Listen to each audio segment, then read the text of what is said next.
Hello, everybody. Thank you so much for coming back to us. This is a bit of a jump of a live stream just before we start our transfer deadline live stream. Welcome to the LSC Transfer Room this evening. My name is Stephen. I'm back again with Dan. Thank you so much for joining us. If anybody does join us, this is a bit of an impromptu stream.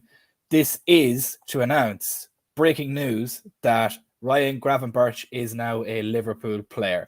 Signed from Bayern Munich. He is now a Liverpool player. The contract has been signed. He is done his medical. He has passed his medical. He will be announced in the coming moments as a Liverpool player and in his Liverpool jersey. Dan, give me a couple of your thoughts on this. I know we went over it very previously in the last stream, but we now have another midfielder added. Be it deadline day or not, he is another midfielder. He is here, and I cannot wait to see him play. Oh, absolutely. I think the most important thing from all of this is the fact that Liverpool have been following Gravenberch for a very, very long time. You know, if you go back to Jonathan Norcroft's article back in April that got Liverpool fans all and aroused was the signing that Liverpool were trying to get McAllister, Mount, and Gravenberch. And I feel like everyone at the time was like, so we're not getting this. This came after the news that we were not going to continue pursuing Bellingham after the terms that Madrid agreed to with Dortmund in his camp. I think that this is just it's just great news. Like Gravenberch is a great player. It just signals still that, you know, what we've been worrying about this entire summer, especially with the Lavia and Caicedo situation, was the pull of Liverpool. Like, you know, is Chelsea's 8-year contracts going to detract from people? Is Klopp past his best? Is he not going to be able to attract people? Are the, you know, ridiculous, you know, ambassadorships that Saudi Arabia is offering, is that going to attract people? And I think this is still like this still shows that Liverpool are able to get the best players, and that I know it shouldn't be said, but, you know, as a Liverpool fan, you know, we already agree to this. If you can't look at this Liverpool team after Newcastle, after Bournemouth, after all of that time, you know, and you're like, I don't want to be a part of that, then you just don't love football at this point. Like, it still shows that it's a great project, but also a project that everyone wants to win.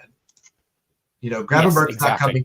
Gravenberch's not coming here just to be like one for the future. He's one that's like that wants to put his foot. I want to win now as well. Yeah, exactly. Now, I do want to clarify, because I don't know if people got viewing right now, and Steve, I don't know if you read this yet, but he is not available to register. He's not available for Villa. He is registered, but he was not registered enough time for Villa because that was midday UK time. So he will be on the in the stands or with the team, but he will not be playing there. But at least to be honest, I'm kind of not too worried about that against the Villa game. I'd rather him get a week under his belt and then make an appearance against Wolves after the international break. And that is when in September, the 15th of September? We'll be back playing on the 16th of September against Wolves. 16th of September. Thank you. Yeah, I don't have the schedule in front of me, so I'm not, you know, time has no meaning right now because this summer has been so insane. I forgot what anything is. But yeah, that's my thoughts in general. Obviously, I think this means that they're not signing a 6 and a center back. So I'm not trying to put a damper on this. I'm just saying, like, how do you feel about getting Gravenberch after, you know, all the players we've been linked to over the summer? I still think there's time to get a centre back, like as Fabrizio Romano has said. I agree with you, Sir Oswald. It has been a very good window, considering that we basically took the money that would have been paid for Jude Bellingham and got 3 midfielders that could be here for the next 10 years rather than 1 midfielder.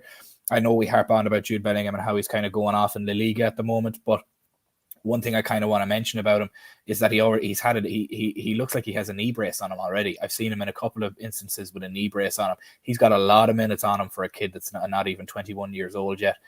I hope it doesn't happen, as I wouldn't wish an injury on any kind of a player, but I genuinely think that his legs will be burnt out with all the minutes that he's played, just from a numbers point of view, by the time he's 25, whereas we've got 3 players in with us that I think could be here for the next 10 years. But realistically, I'm very happy with this. I still think there's time that we can go and get a centre-back done. As Fabrizio Romano said, we're very quick. Liverpool is linked with a player, and then within 24 hours, they've bought a player. So it was seen all the way throughout the summer that we were linked with Caicedo at the start of the summer. It's just a deal I just mentioned. We were linked with Caicedo the whole way throughout the summer, and then within all of a sudden, there was rumblings of it again, and then boom, we're 111 million pound bid thrown in for him. So realistically, Liverpool work very, very fast. So I can very easily see something happening within the next hour. I really, really am happy with Ryan Gravenberch. He's going to be a phenomenal player for us, especially in this system. He's a Gini Wijnaldum replacement. He is a workhorse. He will run, he will run, he will run. And if you want a proper view of what he was like as a player, look at him when he was with Ajax prior to moving to Bayern Munich. He wasn't played the right way with Bayern Munich of what his strengths were. He can really, really, really progress this team forward, and he could be a much better CDM than most would give him credit for.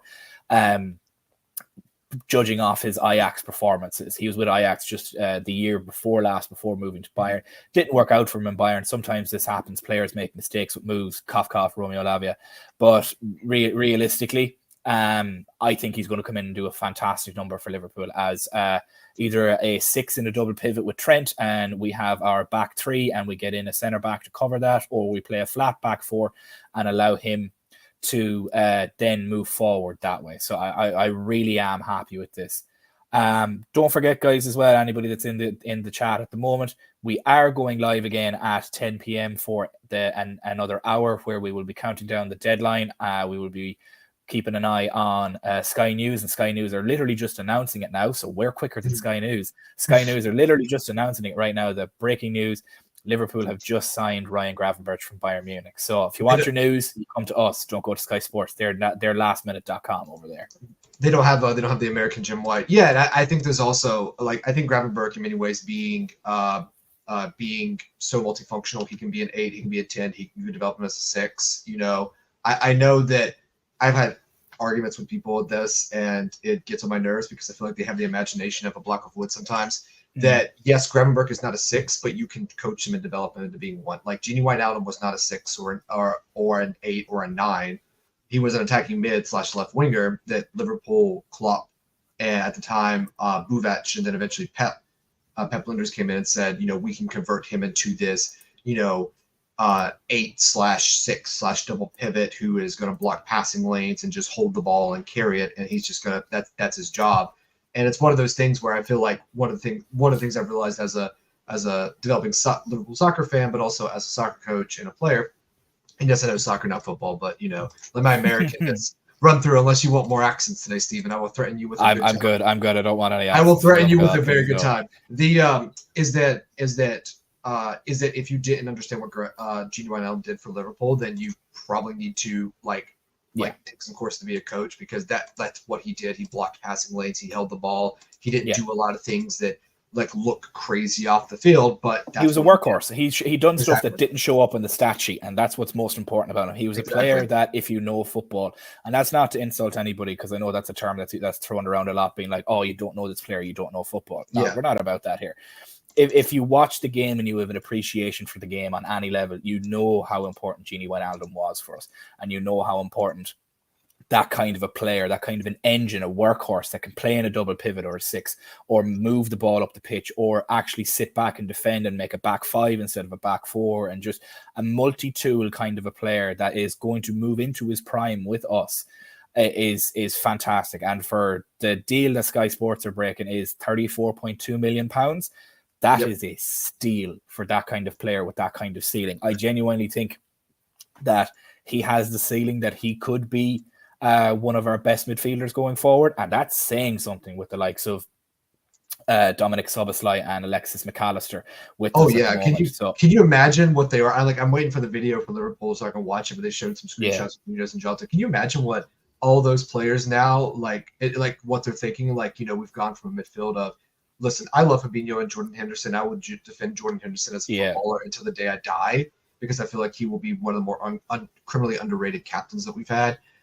Is that, you got guys that can do, like you said, the workhorse, but they're technically just so good. You can just look and look at how they play, and just it's amazing. The reason we beat Newcastle with 10 men is because we had workhorses. Yeah, and technicality, and people who are not. Szoboszlai is the reason that we won that game. Genuinely, I genuinely would credit that whole win. I know Darwin Núñez got the man of the match with his 2 goals. And Harvey. And Harvey. I do want to make sure Harvey Elliott gets his kudos. He does get his flowers. I genuinely think that the fact that you have a player in Dominic Szoboszlai that can cover two positions when a player of Van Dijk's quality goes off, and that you can cover two positions is nuts. I'd also like to point out, just after seeing it at Sky Sports there, Luton Town have scored their first goal in the Premier League.